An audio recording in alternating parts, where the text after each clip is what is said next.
Agora que já sabemos o que é baixa reserva ovárica, sobretudo quando acontece de forma precoce, vamos aprender como é que podemos evitá-la ou então, quando ela já é evidente, como é que podemos recuperar a nossa fertilidade.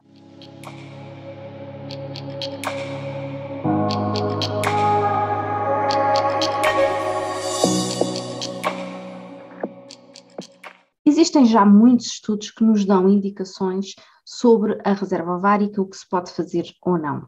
E eu vou-vos dar aqui algumas indicações sobre o que é que esses estudos dizem para nós depois podermos aplicar no nosso dia-a-dia. Em primeiro lugar, uma grande evidência que salta à vista é a dieta vegetariana.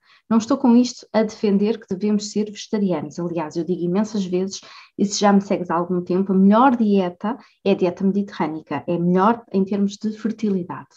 No entanto, vamos olhar aqui à luz da dieta vegetariana para perceber o porquê disto.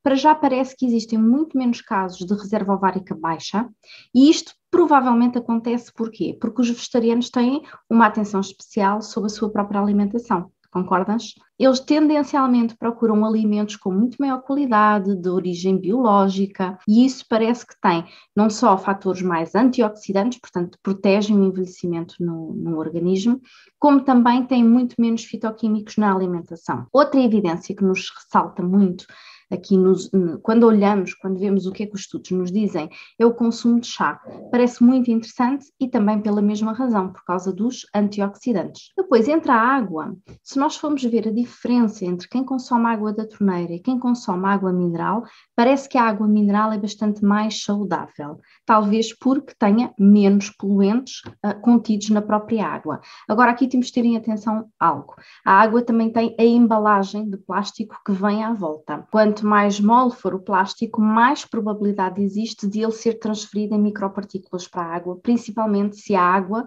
a garrafinha de água, se ela aquecer ao sol no carro. Então, atenção, quanto maior a vasilha, portanto, a água de garrafões, é sempre melhor do que a água de garrafas pequeninas, porque existe mais plástico para menos quantidade de água. E termos sempre em atenção que as garrafas de água nunca podem aquecer. Outro ponto que nós podemos ver à base dos estudos que vamos pesquisando sobre a reserva ovárica é a relação que existe com a autoimunidade. Então, pacientes que têm doenças autoimunes descontroladas, parece que ataca muito mais a reserva ovárica. É como se o próprio corpo estivesse em estado de inflamação permanente e isso fosse gerar inflamação que ataca os folículos, que ataca os ovócitos da mulher. Principalmente pessoas que têm doenças celíacas na família podem vir a desenvolver também doenças celíacas e às vezes basta algo tão simples quanto eliminar o glúten, eliminar os alimentos inflamatórios, eliminar a lactose e consegue-se ver uma relação muito rápida, só com esses pequenos ajustes na alimentação, com a melhoria da fertilidade em várias pacientes. Portanto, é evidente que melhora bastante a fertilidade, só com este pequeno fator de baixamos o fator imunitário excessivo, patológico na mulher e conseguimos resgatar a fertilidade dela. Existe um princípio ativo muito interessante que está presente nas frutas cor de laranja, como o damasco, o pêssego, a laranja, a tangerina, que é a criptoxantina. E percebeu-se que mulheres que consomem alimentos com altas concentrações deste princípio ativo têm normalmente 1 ano e 3 meses, em média, de atraso do início da menopausa. E às vezes nós podemos pensar assim, 1 ano e 3 meses não é assim tanto tempo. Mas quando estamos a lutar contra o tempo, é muito significativo. Estes estudos que demonstram isso foram feitos padrões ao longo de 12 anos e recolheram este tipo de informação. Portanto, já tem algum rigor muito interessante para nós podermos aproveitar estas dicas. Outro estudo foi feito com quase 300 mulheres e tirou algumas conclusões também interessantes. E reparou-se que as mulheres que consomem hidratos de carbono na alimentação têm uma melhor hormona antimileriana. Mas nós aqui estamos a falar de hidratos de carbono de boa qualidade. Ou seja, quando pensamos em dietas low carb ou dietas à base de proteína, podemos fazê-la, mas não durante muito tempo e nunca durante o período em que estamos a tentar engravidar. Daí que eu falo que a dieta mediterrânica é muito melhor do que, por exemplo, a dieta paleo para a mulher. A dieta paleo pode ser interessante, por exemplo, quando a mulher precisa perder peso rápido, mas tem que manter sempre o consumo de hidratos de carbono pelo menos uma vez ao dia, podendo ser à hora de almoço, por exemplo, e sempre de excelente qualidade. Este estudo também permitiu observar que, quando existe um consumo de gorduras, mesmo gorduras boas, as mulheres tinham menor hormona antimileriana. E, especificamente nestes estudos, viu-se que o ômega 6 não é de todo interessante para a fertilidade, nós precisamos do ômega 3. Portanto, nada de tomar aqueles suplementos de ômega 3, 6 e 9.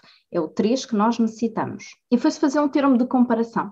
Comparou-se mulheres magras com mulheres obesas e deu-se doses de ômega durante um mês, em dosagens fortes, para nivelar os seus níveis do FSH, que é um dos parâmetros que se usa para ver a reserva ovárica. Percebeu-se que a mulher obesa não tinha uma alteração significativa, mas a mulher magra teve uma alteração muito, muito proeminente e baixou bastante os níveis de FSH. E isso é um bom prognóstico para a fertilidade. Portanto, é possível reverter. Nós, na fertilidade, podemos subir um pouco a antimileriana e baixar um pouco o FSH. Por que é que isto acontece? Porque o ômega 3 ajuda na maturação e no desenvolvimento do ovócito e vai diminuir radicalmente as inflamações que o podem estar a atacar. Outro princípio ativo que é muito importante é a melatonina. Nós já sabemos que a melatonina é um antioxidante e ela vai proteger o ovócito dentro do folículo. Portanto, está diretamente envolvida com a maturação do ovócito e vai prevenir todos os danos e o envelhecimento prematuro do folículo. Nesta fase de maturação, nós precisamos que exista melatonina dentro do folículo, mas ela vai passar por um processo de construção, digamos assim. Ela primeiro torna-se a serotonina, que é um neurotransmissor para a melatonina, e para ela se transformar, ela vai precisar de ômega 3. Então, quando nós temos pouco ômega 3 na nossa alimentação, nós não conseguimos produzir a melatonina suficiente, e a melatonina está ligada ao sono. Portanto, é muito importante ter ciclos de sono regulares e dormir durante a noite. Atenção aos turnos durante a noite, são uma das causas para a baixa reserva ovárica. E vamos falar sobre a niacina, que vem da família da B3, ou a PP, chamada vitamina PP. Nós podemos consumi-la através da levedura de cerveja, por exemplo, nas sementes de sésamo, nas carnes e no peixe, que é onde temos as maiores fontes. E aquilo que já se constatou é que a niacina, quando existem grandes doses no organismo, nós temos mais células da granulosa ali à volta do nosso ovócito. Então temos folículos muito mais desenvolvidos, mais maduros, muito mais interessantes, só com este pequeno truque de introduzirmos a levedura de cerveja na nossa alimentação. Outro princípio ativo que eu também gosto muito de usar é a coenzima Q10. E existe um estudo muito interessante que foi feito em que tinha 2 grupos. Um grupo de controle, pessoas perfeitamente normais, com uma vida normal, e um segundo grupo de controle que tinha muito stress oxidativo no organismo, gerado por quimioterapia. Nós sabemos que a quimioterapia envelhece, ela causa stress ao organismo. E depois tínhamos um terceiro grupo de controle de pessoas que estavam sujeitas à quimioterapia, mas faziam a coenzima Q10. E aquilo que se viu é que quando nós temos um stress tão forte como fazer quimioterapia, iria afetar diretamente a fertilidade. Mas quando estávamos a tomar o Q10, conseguíamos estar sujeitos à quimioterapia e mesmo assim preservar os folículos. Então este grupo conseguiu ter muito mais folículos do que o grupo sujeito à quimioterapia sem a proteção. Então significa que o Q10 realmente protege-nos do envelhecimento, protege-nos do stress oxidativo e por isso existe menos atrofia dos folículos. Queres mais truques e mais dicas? Então, outro fator a ter em conta é como está a vitamina D, porque a deficiência de vitamina D também está associada a um decréscimo da hormona antimileriana, mas ela de facto é essencial em todo o processo de fertilidade, desde a formação dos ovócitos, formação dos espermatozoides dos homens, a concepção, a implantação, a própria gravidez e o processo de amamentação. E ela é tão vital que ela ajuda-nos a controlar o stress oxidativo. E aquilo que acontece muitas das vezes quando temos o stress oxidativo, ele combate diretamente a vitamina D. Mas nós também já sabemos que quando temos outros níveis de minerais desequilibrados, a vitamina D vai baixar e vai desregular. Então o que é que nós podemos fazer? Apanhar sol. Precisamos de 15 minutos diários de sol para repor os níveis baixos de vitamina D, mas às vezes pode até não ser suficiente e podes ter que tomar suplementação.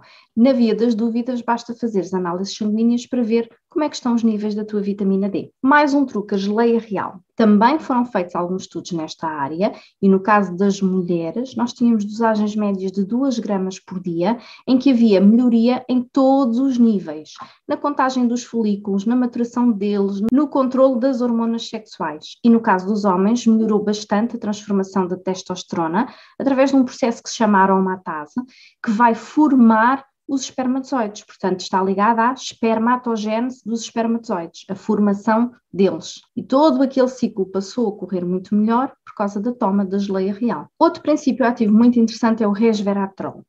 O que é que acontece quando nós estamos em baixa reserva ovárica? O ovário deixa de ter funções, começa a envelhecer, então ele fica mais pequeno, mais atrofiado, mais leve, como se ele estivesse a secar. E o que é que o resveratrol faz? Ele ajuda o próprio ovário a recuperar o seu peso. E quando ele ganha o peso, ele vai recuperar a sua função. Por que é que ele faz isto? Porque ele tem uma função antioxidante, que é exatamente o que o ovário precisa nesta fase.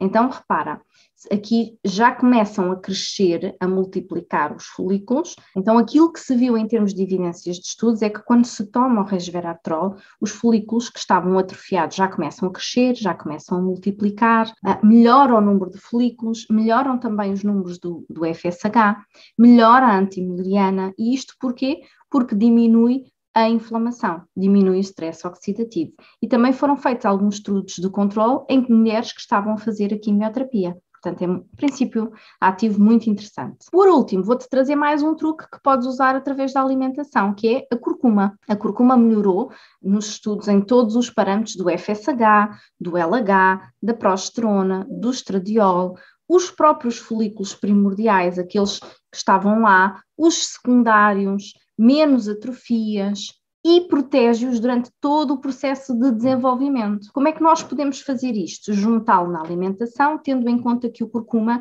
é muito mais potenciado se dermos ali um toque de pimenta preta. E com isto tens aqui imensos truques para protegeres e para resgatares a tua reserva ovárica. Se queres continuar a ver vídeos destes, então subscreve o meu canal para teres acesso cada vez que eu coloco uma publicação nova.